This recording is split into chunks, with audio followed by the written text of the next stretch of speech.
Hello, welcome everyone to The Distraction here on Fightful.com, our Tuesday show where the topics don't actually matter. I'm Jeremy Lambert, joined by the big Joe Hulbert. How you doing, buddy? I'm very excited, Jeremy. Today's a big day. Today we discuss something good, something wholesome, something pure, something complex, something layered. And that's what I've been waiting for. For 4 months, you've promised we'd get here in the end. It wasn't what I thought it was. It wasn't the Stan Hansen matches I hoped to delve into. It was something far grander. The Big Show, right? I'm ready. Very excited. I cannot express how excited I am to do this show. You binged it like the day it came out. Like Yes. literally the day it came out. And I was like, "Oh, he watched it." And I was gonna watch it at some point. I didn't know when, but I figured I'd just throw it on while I was working, and I'll get through it. But then I saw you watched it, and I was like, well, let's do a podcast bid for it. Let's review it on the podcast so we can both write off our Netflix subscriptions on our taxes for next year, and we'll just review the show. And I watched it all in the last 16 hours. I watched all 8 episodes. It's not like it takes long to get through. It's 8 episodes, they're half hour each, so that's 4 hours of your life. This show rules. This show's amazing. Yeah, I'm a little bit concerned that it's very fresh for you, and I hope you're not too deep on like character names and stuff, because if so, I may suddenly find myself out of my depth here. I remember all of the plot points for the most part. The names, they're less concrete in my mind. But yeah, I'm very excited. It over delivered, right? We expected something that was going to be high art. We got even higher than that in my mind. Here's the thing. People are, you know what you're expecting with this show, Yeah. right? This show, you're not going into it. We are not the typical demographic for this show. If you're a wrestling fan who likes just pure wrestling and this stuff, like this show isn't going to be for you. This show is aimed at what WWE aims at: children and parents. Like that's the demographic for this show. That's the demographic for WWE. And in that sense, like it delivers. This is what I expected. And I grew up watching like Full House and Boy Meets World. Love those shows. I watched Fuller House. I watched Girl Meets World because I just like the nostalgia of it. This is very much the same. Yeah, shocking revelation here on this podcast that I will watch like Nickelodeon and Disney family comedies. This is very much the same. It's a family comedy. It's the Big Show and his wife and 3 kids, and they get into a bunch of hijinks. It's still Yes, amazing. You said it. The layered, complex storytelling. It's all there. We're gonna dive into this thing. we are. Yeah, I mean, the trailer really nails it as far as knowing what you're getting yourself into, right? They could not have done a better job. Like, as soon as you saw the trailer, it was like, okay, it's every Disney sitcom ever Yes. made with the Big Show. And to me, that pitch is good enough. I'm in at that point. I must admit, I didn't expect myself to kind of dive through it the way I did. I'm still not sure if I'm proud or ashamed of that, but here we are, we're ready to review it. And as you say, at least we've done like something with this information now. It would be wasted if we just discussed it privately and no one ever heard these kind of incredible thoughts and ideas that were taken from the Big Show. We're not going to go episode by episode. We're going to do just kind of an overarching type deal. The main plot is that the Big Show Yeah, star I'm glad you didn't say. star of I'm the glad you Big didn't go Show, with any other name. His name is Big Show. Now, one his thing I do want to wife. say, yes, his wife. She calls him Show. Yeah. So I want to get this out of the way. Are we saying his name is Big Show and he puts the on as a stage name, or is his actual full name like on registered as the Big Show? That's what I'm not sure about. Well, their last name is White. It says on the board, in their like chore board in the kitchen. It says White, and the mother refers to one of the children. I think the middle one, Mandy, calls her Mandy White at one point. So it that is their last name. I just think that I always wonder this with wrestling. Like CM Punk does this. Don't call him Phil. Don't call him Phil. Just call him Punk. Like, is that how it is with wrestlers? If you are so known by your wrestling name that just everyone has to call you your wrestling name? See, I assumed that he had changed his name legally to protect the business. So, and she was just following along with that. But the Big Show is a wonderful name. But I never once thought that he would just be called Show at every turn. There were times where she didn't have to say her name at the end of the sentence. She would still put a show on the end of it. Like I just couldn't Yes, I'm assuming Big Show's case, he does not ask to be called Big Show or Show by his family. I would hope anyway. Do you think she's just referring to the show and not to him? Like she knows this is a work, and she's like, this is all the show. See, just when I think I've considered every angle of this show, you add an extra layer on top, and now I have to rewatch it again, right? Look at it from that perspective. So maybe I'll have to report back on that one. I think that may be a leap, perhaps a little bit too far, but I will rewatch with that in mind. This is the layered and nuanced storytelling that people are just gonna miss, Joe.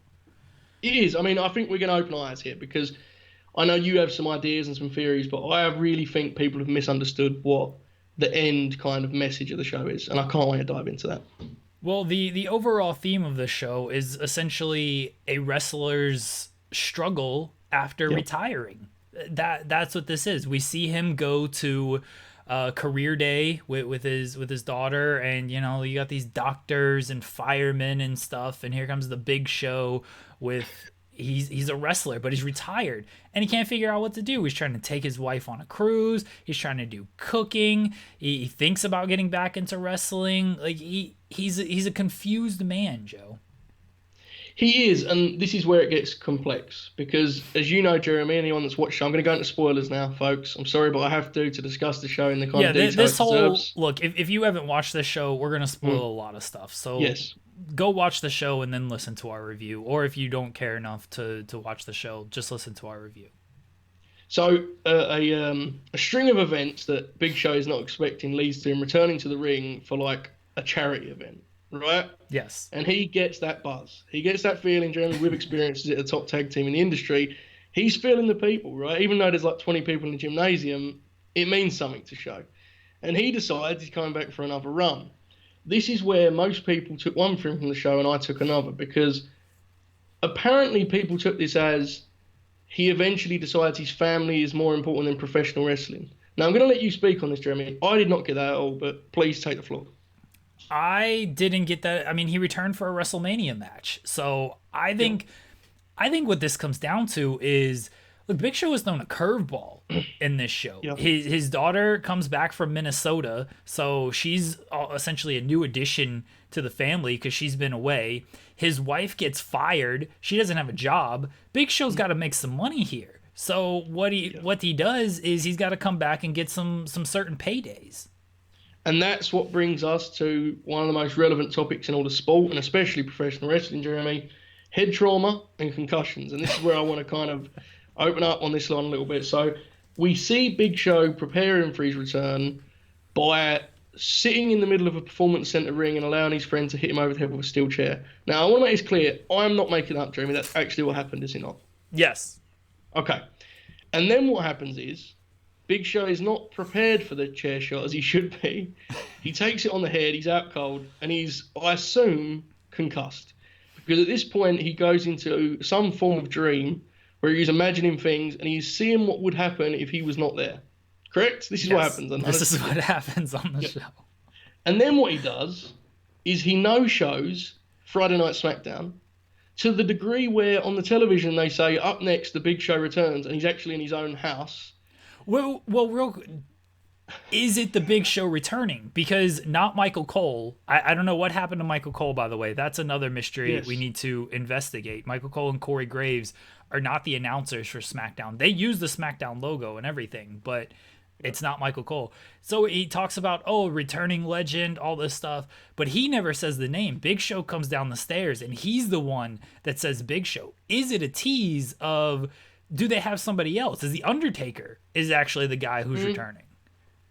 Good point. I mean, I didn't take it that way because to me, the message it was sending was, headshots are bad with a chair, and concussions can skew a man's decision-making to the point where he burns a professional wrestling bridge in order to fake fight with his family. That was my takeaway.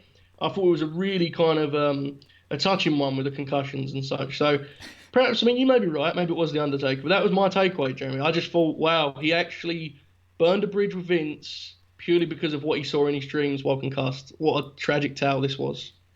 I don't think he burned the bridge at all, though, because he main evented WrestleMania, Joe. Like, things are good. between him and Vince. I think that Show let them know, hey, I need to just take some time because of the concussion. I do think the concussion did play a part in this. I think he said, hey, I need to take some time. Vince, he called up Undertaker. He may have called up Hogan. It was in Tampa. So, we had a joke about there's a lot of wrestlers in Tampa. So maybe Hogan was returning to SmackDown. Maybe it was The Rock. We don't know. But could have been any of those people that they were promoting for this SmackDown appearance. And Big Show just let him know, hey, I'm not going to make it. And Vince was cool with it. He got somebody else, and they went on. They clearly squashed it because Big Show main evented WrestleMania. Yeah, I mean, I just found it interesting. It seemed to be kind of framed as such that he was going to do a retirement tour initially, correct? Yes. He was going to kind of do some multi-mans, I assume, in Europe, kind of wrap it up with a last match with Kane. But instead it became this kind of morality play about, what's more important to him. Is it those matches with Kane or is it his family? I think it was a pretty simple decision, but obviously he'd taken enough choke slams for one life. So, I mean, what I will say is, it's easy to we're doing a lot with this. There's a lot of back and forth here, shenanigans taking place, but I think we both agree it's a very easy show to watch. With that being said, it is a little bit nuts, that chair shot portion, right? Like, it's not just me that thought this. I thought it was insane. I don't know why it was in there. I think you could have told a similar story and not have to do a chair shot. Look, Urkel can swing a chair, all right? That's what I got out of this, is that man can swing a chair. Maybe it was a little much, but they wanted to convey how bad it is, though. That's what this is. This is a don't try this at home segment. They wanted to show, look, you swing a chair at somebody's head like this, you turn into a ghost, your whole life changes, your decision making is affected. This was a PSA on chair shots. I think that's why it was in there.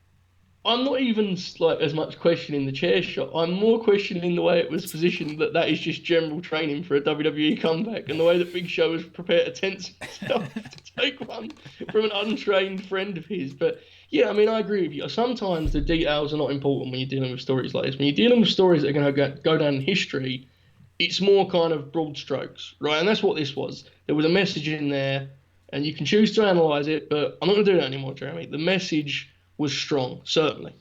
No, we are going to analyse it. That's what this whole podcast is for. Well, I mean the kind of, the political play of the concussions in the World Wrestling Federation. We can analyse, the character points.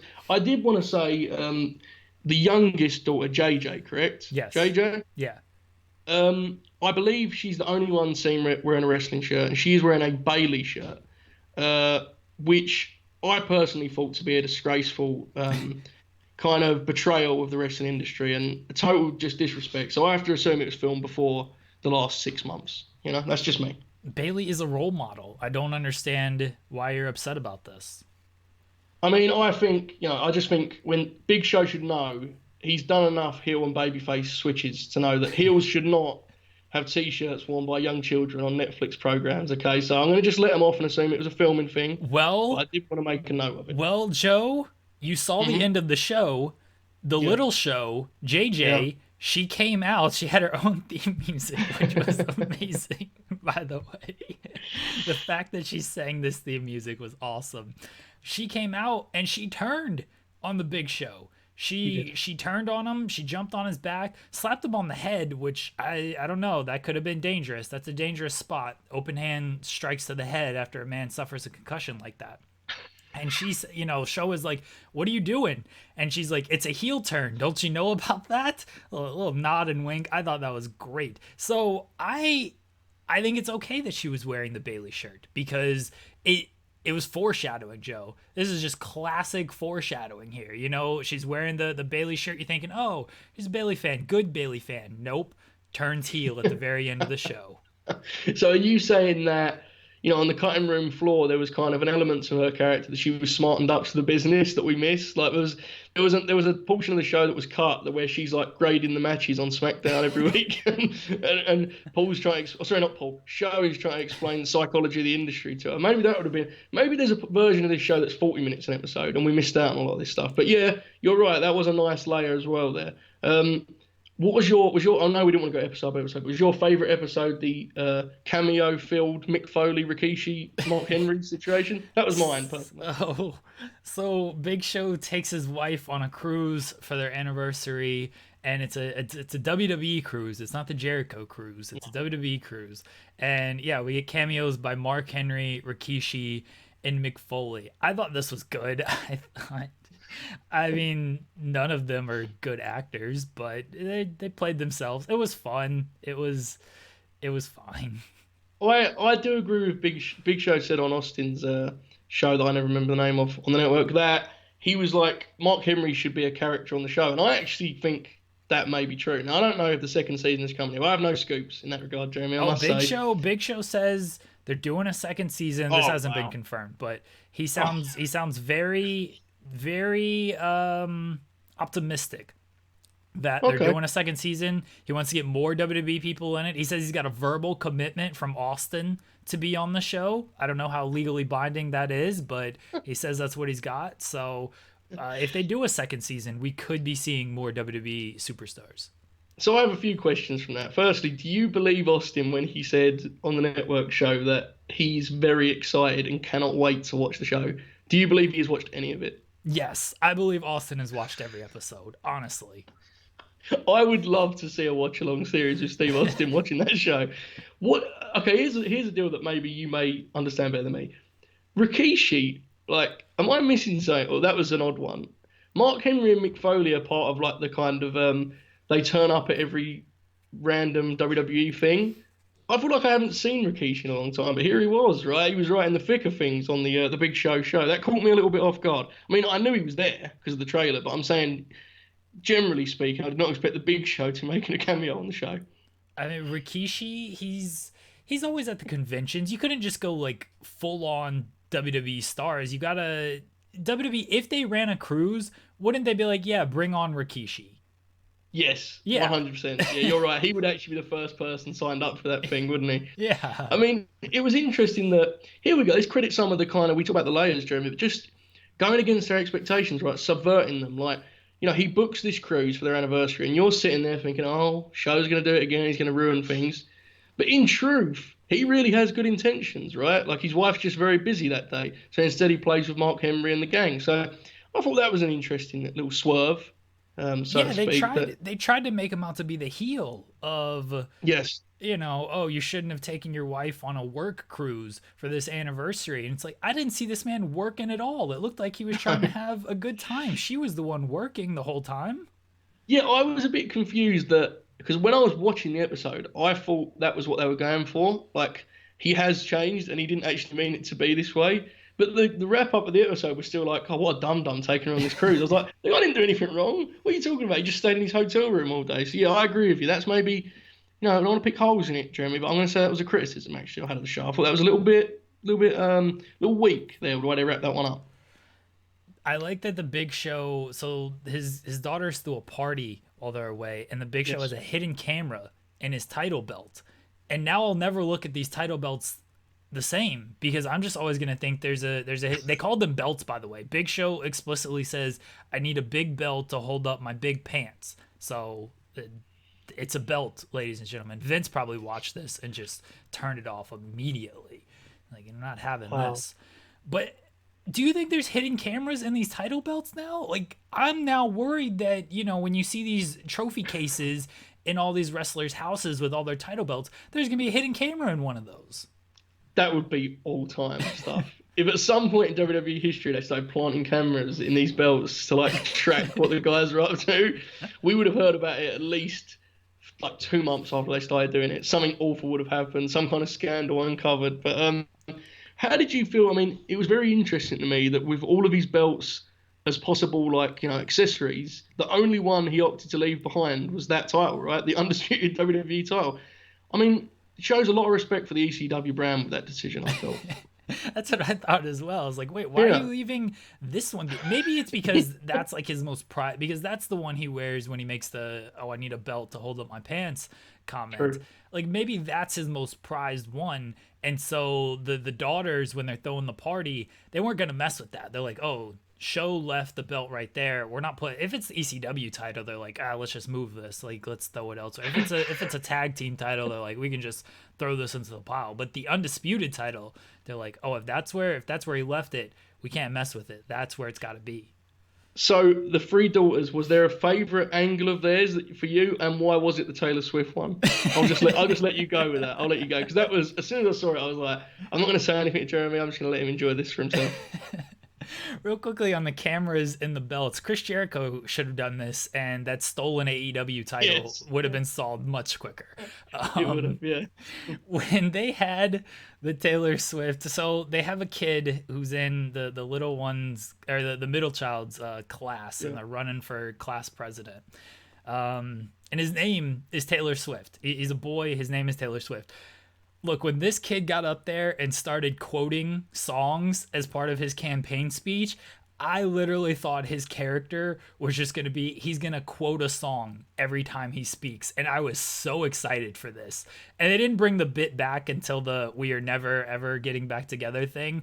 This was still amazing, though. Like, when I was watching that part, I was like, maybe Jeremy is like a job on this show. I didn't know he wrote some of it. But was you caught off guard a little bit by he was always framed as a little bit of kind of a, he wasn't, the sharpest tool, I don't think. That was kind of his character. But I was stunned by the sudden heel turn there at the end from Taylor Swift. I didn't realise we were supposed to just dislike the guy. That was the end of him, right? He broke up with her and we never saw him again. Yeah. Wow, I thought that was sharp. That was sudden for me. It kind of caught me off guard, I'm not going to lie.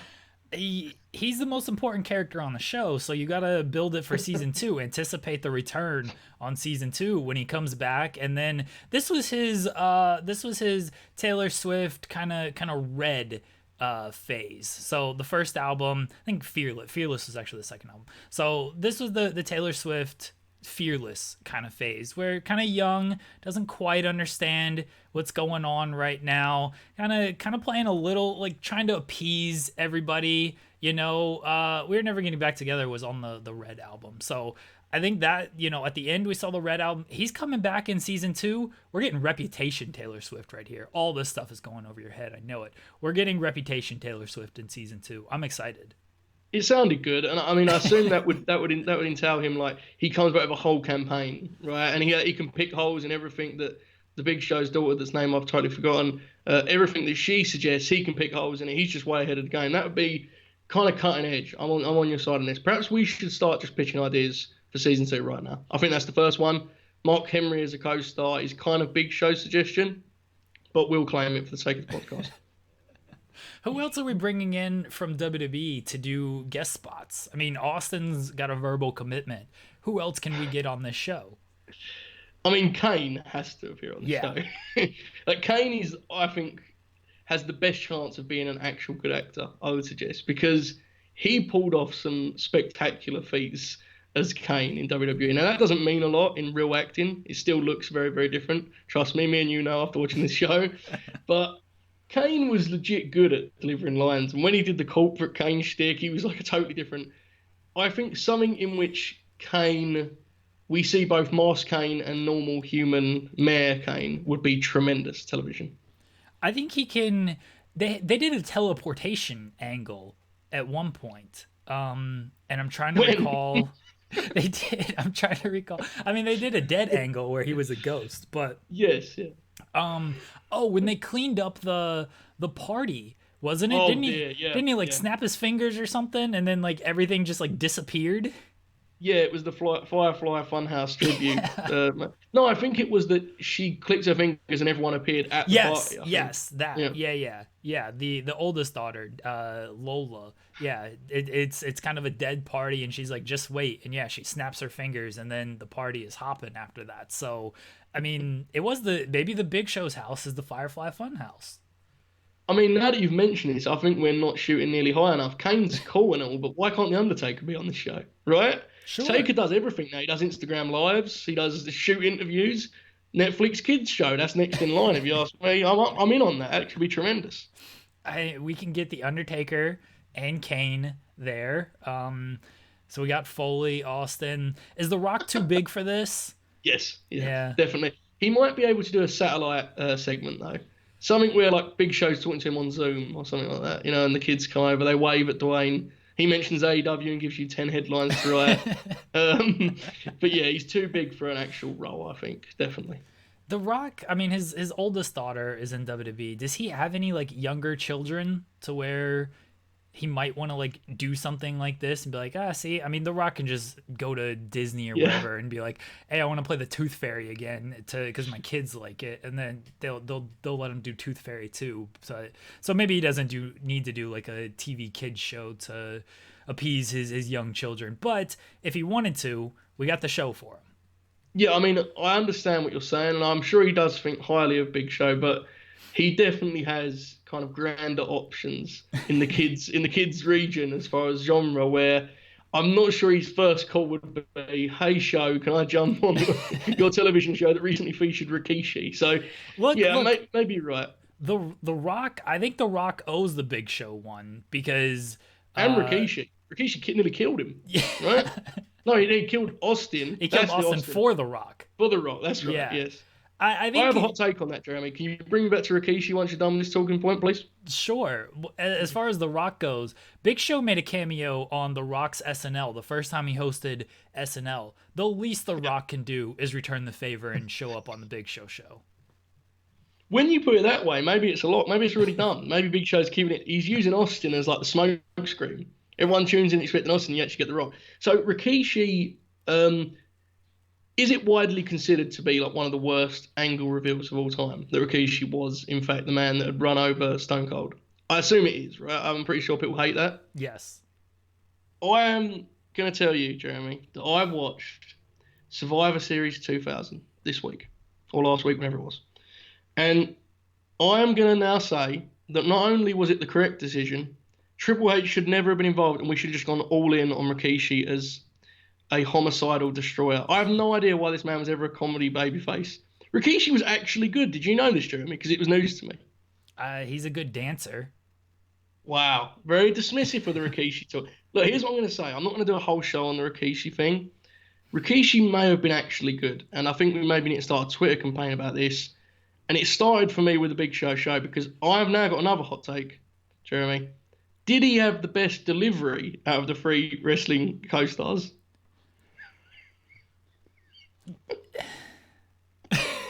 What you're thinking about? Gotta think about the lines they had there, Joe. Look, he had the sharp jabs, which I thought was very well written for him. I thought Mark Henry's delivery wasn't good. Very one note. Yeah. I literally don't remember Foley saying anything. Like, I know he did. I don't remember anything. Rikishi was doing the thing when he would speak, Foley, his eyes would be like wide, like trying to remember every word of his dialogue. Yeah. Sure, I'll give Rikishi the nod as best delivery out of the three. He wins by default, essentially. Yeah, big victory though for Team Rikishi, which is now my team. I'm announcing now my team is Team Rikishi. Remember about 12 years ago on this show we did a segment where I listed my faves? Rikishi is now on the list, folks. I have no idea who else is because I've totally forgotten as to what that list was. But Rikishi is on it. He's good, I think. I think he was actually good.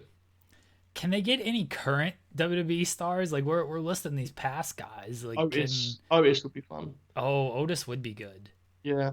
Otis comes to school to do like a speech or something. That'd be tremendous TV. Do you think they'll ever do for next season? Let's pitch this idea for season 2. We do an episode where Big Show is back in the locker room and he's surrounded by, Alexa, Mandy, Naomi, and the wife gets jealous. She's just like, I don't want you hanging out with Show has a type. His wife is blonde. I think all of his daughters are blonde. Like it's right in front of you there. So you get Alexa, Naomi. Not Naomi. I mean she's attractive. She's not blonde. You get Alexa. You get Mandy. Who else is blonde? Lana. Liv Morgan. Liv Morgan. Yeah. And the wife is just like, I don't like you hanging out with all these blondes around here. I mean, it depends how you approach it. I think you'd probably be best to go with one of those blondes rather than having them just kind of appear as like a posse of attractive women. But you would have to kind of figure out which way you're going to go with that, Jeremy. I mean, I'm no problem with someone co-starring, but it would have to be made clear that they was not attracted to Big Show and he was not attracted to them, because otherwise you're opening up a whole Right. can of worms that none of us want to get into. No. We're playing just a jealous wife angle Yeah. here. Yeah. And I don't know, like I'm sure people are gonna get mad at that, but that that's the wife has got to realize that this is the business. That Yeah. these men hang around these attractive women, and there's nothing going on. She's just got to be okay with that. I mean, the business has changed though, Jeremy, as you told me many, many weeks ago. So, Confirmed by but The Rock this week. did he actually do a full "the business has changed"? I Yeah, saw your tweet. he said the business has changed. Okay, let's talk about The Rock. His AEW quote. Did he intend for it to come off as sarcastic as it did? Because I thought that, of course I do, was one of the most incredible. He sounded like a man lying, and I'm not saying he was lying. I'm just saying, he seemed like he was trying to be nice. I don't know how much AEW he consumes. I don't blame him if it's none, but I just thought the way he delivered his line was hilarious to me. I thought that whole bit was sarcastic, where he's like, "Oh yeah, these men and women, they're putting their bodies on the line. Like they're crazy for that, That's just they're out here being crazy." I just thought he was just dripping with sarcasm the entire Instagram live. Like The Rock knows. The Rock has nothing better to do right now. He's like, I'm just gonna get on here. He's probably, had a couple shots of tequila. He's like, I'm just gonna say these things and play nice, but people can read between the lines. Did you see his 15-minute video that he posted? I think it was on Facebook or something, about his match with Hogan. Yeah. I had to transcribe that damn thing. Okay, that is one of the most incredible examples of the professional wrestler's mind ever. Because The Rock is, as far as I know, the highest grossing action movie guy in the world right now. Right? Yes. He's the guy for those films. So what about his acting? All of it's relevant because he's making an insane amount of money. So that's fine. No arguments there. He has done so much since wrestling Hulk Hogan and beating Hulk Hogan at WrestleMania. And he is sitting here in 2020 and he's like, the crowd just didn't know who to cheer. So I started bumping like a heel for him. And I made their minds up for him. And next thing they knew, they were booing me. And I was like, got him. And I was like, wow. Wrestlers just can't take the loss. You couldn't just say the audience hadn't seen Hogan at WrestleMania for over a decade, wherever it was. They wanted to cheer him. He did it like he had kind of done it this way. I bumped like a heel and I looked at them upset. I was like, wow, this is an amazing ego play by The Rock. The best part about that is I didn't know if I was gonna win. Hogan's gotta tell me in the ring, who's gonna win, brother. Hogan's just gonna go into business and be like, you know what? I mean, maybe Hogan would, honestly, but Hogan would just be like, I'm kicking out of this people's elbow, you're taking the leg drop, that's it, I'm going over, brother. I loved it. And then I haven't seen Hogan's response, but so I just saw the clip where he's like, I broke my ribs 3 weeks before. Like he's still protecting the loss in some way. These two men are pure professional. The Rock may have only had a short stint in pro wrestling, but my God, he could not be more of a pro wrestler just based on that 10 minutes alone. It's pure kind of, yeah, you're right. The idea that when he hit the elbow, Hulk was like, that's it, we're going home. It's like, yeah. I mean, yeah, of course. I assume this was discussed before. No, wonderful stuff. Wonderful. The Rock's the best. The Rock is really awesome. Yeah, I love the thing he does on Twitter where so obviously I don't have this because I'm not verified, Jeremy, and unfortunately me and you are not quite big time enough for this, but verified accounts have the verified section of their Twitter notifications, right? And The Rock will do this thing where any WWE wrestler, and I mean any, it could be Primo could tweet him just saw the film, Rock, great job, and he will just tweet back, thanks, man, and he'll put their initials as though it's a personal nickname he has for them. Say Wesley Blake tweeting, and he'll be like, thanks, WB, keep killing it, bro. And people are like, holy shit, Rock's following Wesley Blake. It's like, no, he just knows his initials. He can read his name, and he puts it together, and we move on with our lives. But you're right, he's great. He's so overly positive that you can't even kind of take shots at him. He's just in his own universe, right? The Rock's in his own world at this point. It's insane he ever even talks about wrestling, let alone gives you a headline from a 10-second clip. So, yeah, I mean, he is what he is. His Instagram and stuff is its own world at this point. I think The Rock, look, Big Show just needs to ask him on Twitter, hey, can you come on the show? Rock will probably just be like, anytime, brother, and then BS. BS. Anytime, BS. Keep killing it. Love the match with Drew. And people are like, whoa, Rock's still tuning in, folks. It's great. We all know, right, the only way he consumes wrestling, have I just lost my camera or is that? Yeah, you just lost your camera. Okay, wait, I should be back. Am I back? No, that there you are. There I am. Okay. He he only watches wrestling via like he scrolls his Twitter like I do and pretends to watch, right? Like that's the truth. He has like 30 seconds clips, sees a Britt Baker promo, he's like looks cool. Just keeps scrolling.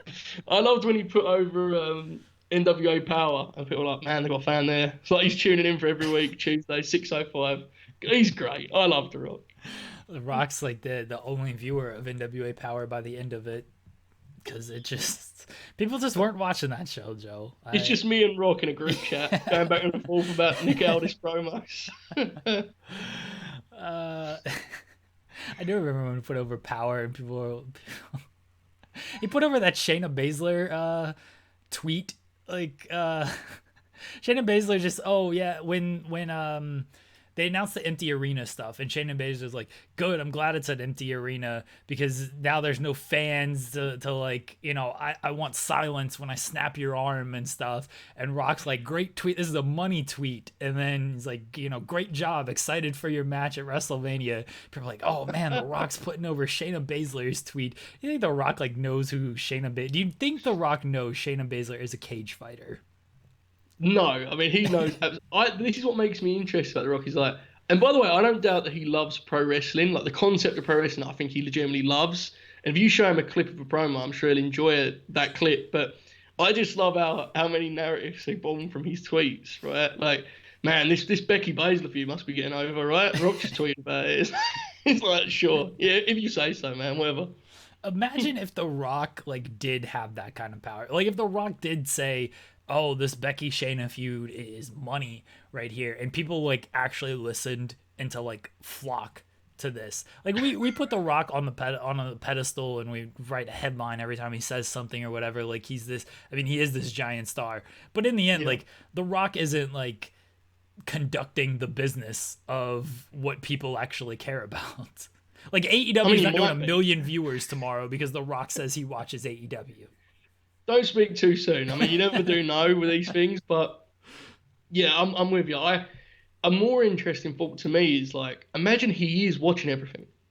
Imagine he has spreadsheets with like star ratings on them, and he's kind of like, he's got his takes, he's sending emails in to the Observer, like he's just all in. And we don't know, dude. This could be perhaps the initials and stuff. It's all just I'm discounting it. Maybe he's all in on this thing. Maybe he's got like NXT scouting reports. I've no clue. Maybe he does. He seems to have a lot of time on his hands at this current climate. I mean, everyone's got a lot of time on their hands right now. Yeah. But the Rock, he seems to be struggling with it, man. A lot of Instagram lives, a lot of Facebook videos about old wrestling matches. I just hope he's okay, really. I mean, we started this talking about how great he was, and now I'm concerned about him. I don't want him to fall too deep because maybe here's an idea. Let's bring this full circle, Jeremy. Should I send The Rock a message asking that he break down his match with Rikishi from Survivor Series 2000 in great detail? Should I do that, perhaps? Yes, that sounds amazing. Okay, and my comment will just ask for it, and I'll put brackets, was he actually good, all in caps, and we'll see where he takes it. You mentioned it, like, does The Rock actually watch this stuff? I was listening to, we think, oh, this guy's so busy, he doesn't have any time to do any of this stuff. Like, he's not actually watching it, of course. I was listening to an interview with Eminem, and he's like, yeah, every Saturday I just sit down and I listen to like everything new that's out there, and like that's how I spend all day Saturday. And you're thinking like, all right, Eminem, this big star, he's focused on his own music, his own project and stuff. It's like he's apparently just dedicates 24 hours on a Saturday to listen to everything that's out there. Like maybe The Rock does that. Like it's Sunday, The Rock's like, all right, gotta watch Raw, gotta watch SmackDown, gotta watch NXT, AEW, NWA, MLW, Impact, ROH, and like that's just how he spends his Sunday. He just watches all this stuff. What I will say is, I don't know where this interview is from, so unfortunately I can't cite it or kind of tell you where to go for this, but I remember Kurt Hawkins saying, because Kurt Hawkins is one of the guys that trained with Rock for his comeback match, right? Like he was one of the guys they sent. I think it was him and Axel, I believe. Could be wrong. And he said that Kevin Owens, who was then Kevin Steen, was the ROH champ and all that stuff, they were tweeting back and forth, but Rock didn't know what Steen's thing was. Like he just was replying to him because, as I say, that's what he does, right? He does the wrestler reply gimmick. And he said to Kurt Hawkins, what is the deal with Kevin Steen? What's he doing? Hawkins said he sent him a bunch of YouTube clips, and Rock did sit and watch all of them and enjoyed them all. So perhaps he does. Perhaps he actually wants to have his finger on the pulse as much as he can. He does follow it, but it is an amazing form. I mean, I sometimes sit and watch these programs and wonder why I'm doing it. So the idea of The Rock doing it is an insane. But the Owens thing kind of suggests like he has an open mind with it, I guess, right? I'd imagine a lot of guys that had the career he had would look at anything that's not the WrestleMania main event and be like, nah. But he doesn't seem to be that guy. So there's something to be said for that, if nothing else, I suppose. The Rock's watching Impact and sees Sami Callihan revealed as the hacker, and he's like, "Oh man, this is total new age techno punk gimmick here with Sami Callihan." Ken Shamrock, he's working with Shamrock. The Rock loves everybody. That's my favorite part about him is he just puts like, my career wouldn't be like this if I didn't work with Ken Shamrock. Yeah, you're right. Like, and it's all the crazy thing about The Rock is. This is why you should stick to tweets, written tweets, is because he really comes across incredibly sincere in that form. Like, when you read it, you're like, man, Ken really did help Rock. Like, but when he was on video and he did the AEW, I was like, oh no, like, he just seemed like he was totally making that up. Of course I do. Come on, what I'm doing over here? But I did like some of the AEW guys like quote tweeting it. Oh, Rock's always had his finger on the pulse, man. Like, he knows what's up, and he's like, yep, sure he does. Whatever. I'm sure it'll be at Double or Nothing or whatever it is, you know? I don't think anybody's going to be at that show. Yeah, true. Yeah, like Taz tweeted it and like the official AEW account tweeted it and stuff. I thought that was just kind of strange. I was like, are y'all like that thirsty for an endorsement that just because The Rock said this, you're like, oh, look, The Rock has endorsed us, you know? Like, the thing is that there is a lot. It's hard for me and you to get this because I think we just watch so much wrestling that like The Rock is The Rock, and he's not even a wrestler at this point to us. Does that make sense? Like, we've seen so many guys cut bad promos and have bad matches since The Rock has been around. It was only 6 months ago we last seen him. It felt like 10 years. But there is definitely an audience out there that watches no wrestling now other than YouTube clips of the Attitude Era, like skits from the Attitude Era, and just comments underneath when wrestling was good, bro. And I think that's the person that is tuning into these Rock streams. So in that case, I say good on AEW. Take it all in. Pretend that you're the good wrestler now. Even though if you'd have asked Rock, do you watch Raw? He'd have said, of course I do. It's great for the business. So, if you can frame yourself as the wrestling that's like when wrestling was good, more power to you, I guess. Because that seems to be what a lot of the audience wants. I certainly don't want more of that stuff, but that seems to be what the consensus is, what I see online anyway. I think if AEW beats NXT in the ratings this week, they lost last week, so none of this is guaranteed. I think if they beat them this week, then Hunter's got to call up Rock and be like, you got to give NXT the endorsement, bro. Like, this is what we need. I think The Rock puts AEW over the top this week. Nothing else. It's strictly the Rock bump. I must admit, I forget every week these shows are happening until I'm supposed to watch them, and then I'm like, okay, yeah, it was on this week. So what I will say is, I mean, AEW might win, NXT might win, but neither of them have an impact on society like the Big Show did. And I want to bring it back to that, Jeremy, because it did strike me that professional wrestling can be a powerful storytelling tool at times. It can be a great vehicle for emotion and drama, but it can't reach those lofty heights, man. It can't reach those heights of what we saw in this program. And the Big Show, just kind of watching him come to grips with the decisions he was making was high drama. Would you not agree? Intense television, I would say, actually. As I said, this was about a man struggling with his post-wrestling career. And so true. And it is tough to watch that because a lot of wrestlers don't know what they're doing with their post-wrestling career. They go to these conventions, they keep wrestling these indie matches and stuff. And Big Show was in that boat too. He's like, I'm going to do this local show in front of 10 people. And he got that bug again. But he also, he's like, I got to spend time with my new daughter from Minnesota. Not new daughter, but returning daughter. I gotta support my wife because she just lost her job. I gotta, hang out with the kids and support them and what they're gonna do and stuff. Like, that's a tough reality to look at. We don't see that stuff once a wrestler retires. No. Shawn Michaels retires, he just goes away, and well, he didn't really go away, but who retired and we should be so lucky. Who retired and actually went away. It doesn't feel like anybody does now that I think about it. No. No, they don't. I mean, I think it was a beautiful contrast, though, Jeremy. The size of the Big Show. He's a very large man, but when he was being pulled in every which direction by family, career, financial strains, it was an incredible contrast to see how small it had made him all that pressure, you know. So it was great when he came out at the end and he was doing a wrestling match with his daughters, which I believe you were right in saying it was supposed to be a tag match, correct? Yes. And it turned into, I mean, what a swerve. Right? So I'm with you. Really powerful stuff. But yes, You yeah, mentioned he got pulled in different directions. That closing scene exactly. Yeah. encapsulated it all. Symbolism. Yes. Yeah. Like Yeah, a perfect closing scene.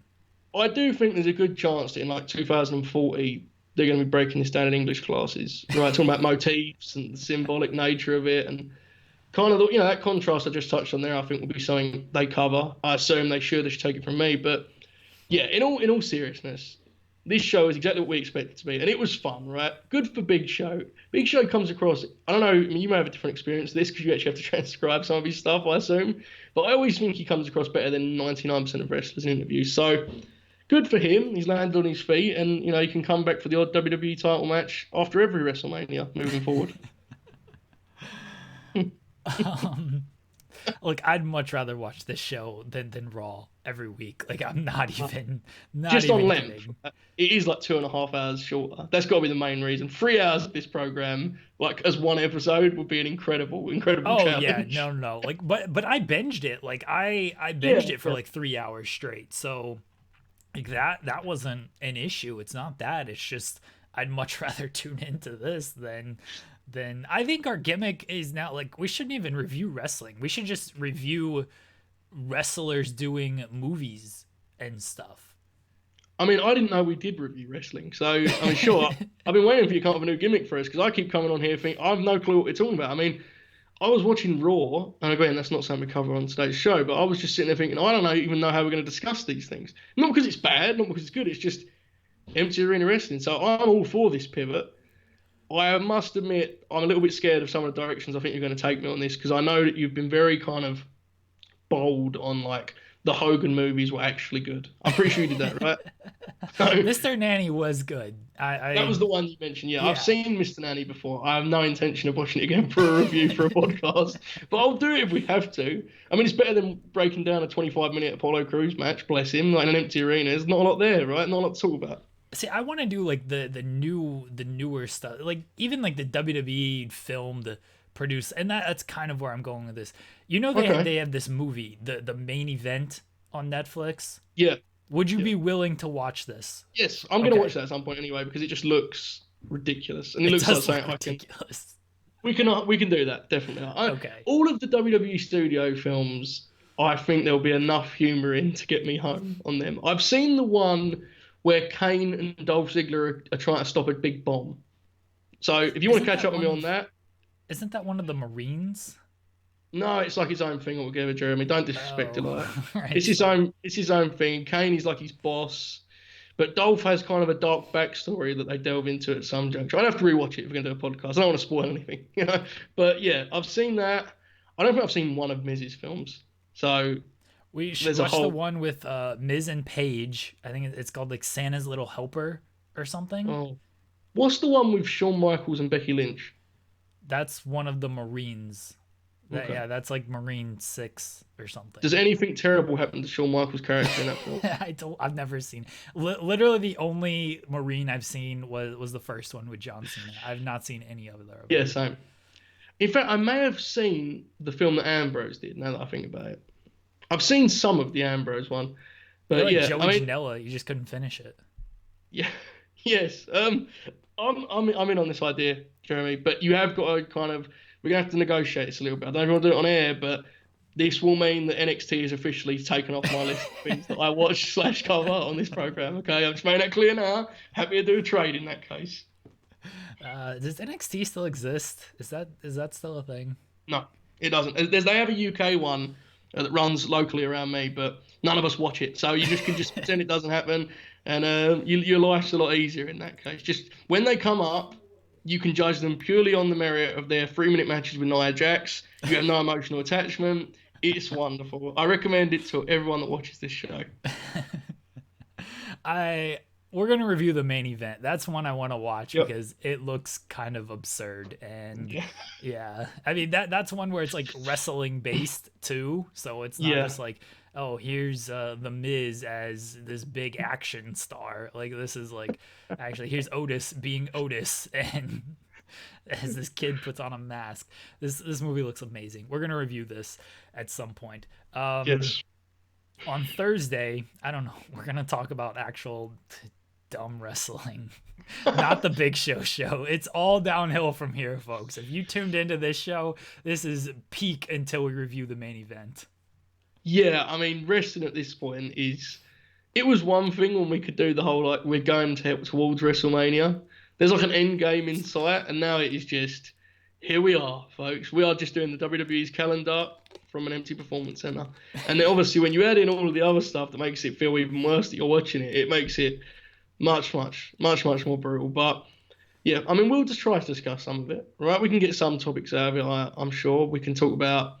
No, let's not talk about Jerry Lawler. No, I have no topic. No. We'll have to figure it out later in the week. Thursday is our actual wrestling discussion show. I've now just branded these shows as we're doing this. Tuesday is our movie review, talk about what The Rock said, whatever kind of non-wrestling nonsense that we can talk about on Tuesdays.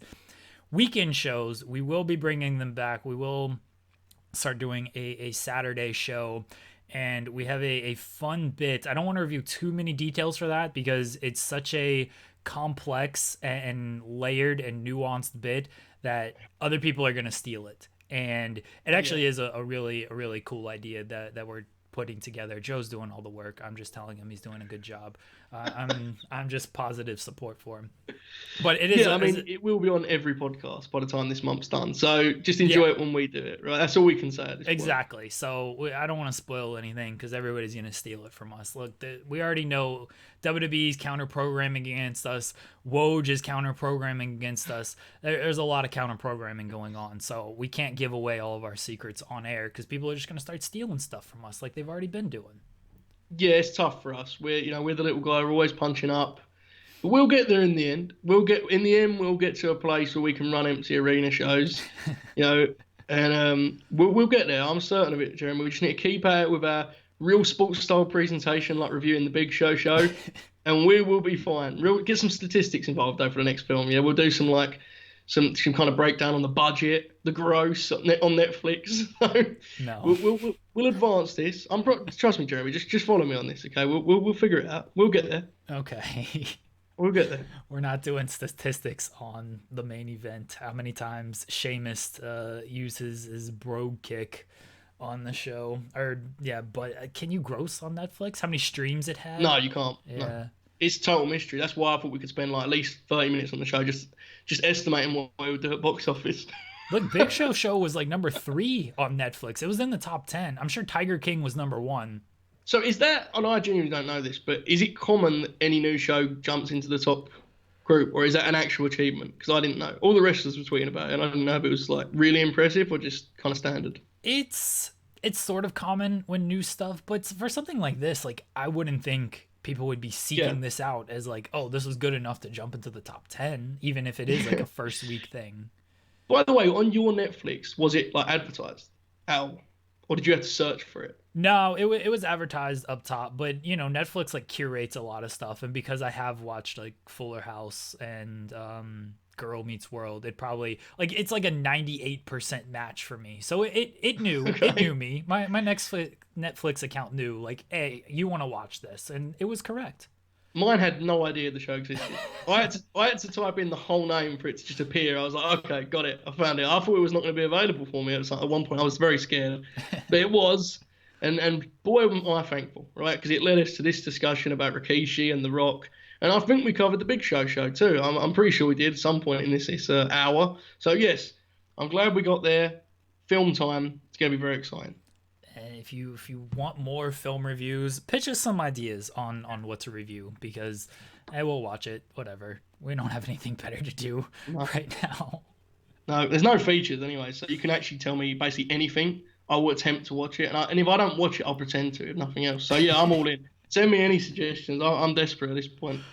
We'll be back on Thursday talking essential business, I guess. Is that what we're gonna do? We're gonna Yeah, talk essential business yeah. We're on going to talk Thursday. about the evolution of the business and this business and that business and work shoot and shoot work and all this Don't great work stuff. yourself into a shoot you jabroni No, mark and all this kind yeah, of stuff. Yep. so cutting edge, Jeremy. It's so cutting. I can't wait to get into it.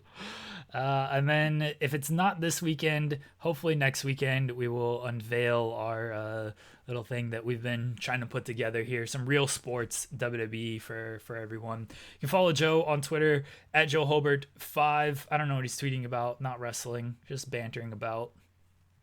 Just anything but wrestling. I have no takes about the wrestling. I will sometimes go on a tweet and spree that will make you mute me. Please come back an hour later and unmute me. I would like that very much. Feel free to mute initially. Just do, later undo it, please. You can follow me on Twitter at Jeremy Lambert 88. I'm tweeting more about wrestling because that's my life. Wow. Wow, what way to wrap things up. Joe, this has nothing to do with anything, but I'm going to mention it. The Last Dance premieres next week. I'm so excited for this. You're watching this, right? I have no idea what you're talking about. The Bulls documentary? Oh, sorry. I thought this was something. I'm sorry. Yes, it's on Netflix for me. That is actually. So yeah, I'm very excited. I thought this was some kind of like bit you were running, but no, I'm actually excited. It looks like it's going to be tremendous. It's 10 parts, correct? Yes. Yeah. I think it's 10. Maybe it's like 8, but because I think my friend looked it up because I thought it was like 6 and he said it's like 8 but maybe it's 10. Either way, I'm pumped for this. Like that's what I really want to talk about. I don't care about this wrestling stuff. I want to talk about this Bulls documentary and the Big Show and the main event. Yeah, I mean, now that you put it that way, it's a lot more positive. I think we've got stuff to look forward to. I'm glad you wrapped up with that, Jeremy, rather than just I'm tweeting about wrestling because that is my life, which was a concerning note to wrap things on. But yeah, we have things to look forward to. You know, maybe not Money in the Bank, but The Last Dance, that should be good. The Big Show is going to get a second season, apparently, according to your sources. I'm going to give that report to you. So we have a lot of good coming. Wrestling, maybe not, but we have a lot of exciting things coming soon. We'll be back on Thursday, everyone, talking about work shoots and essential business. Thanks for listening.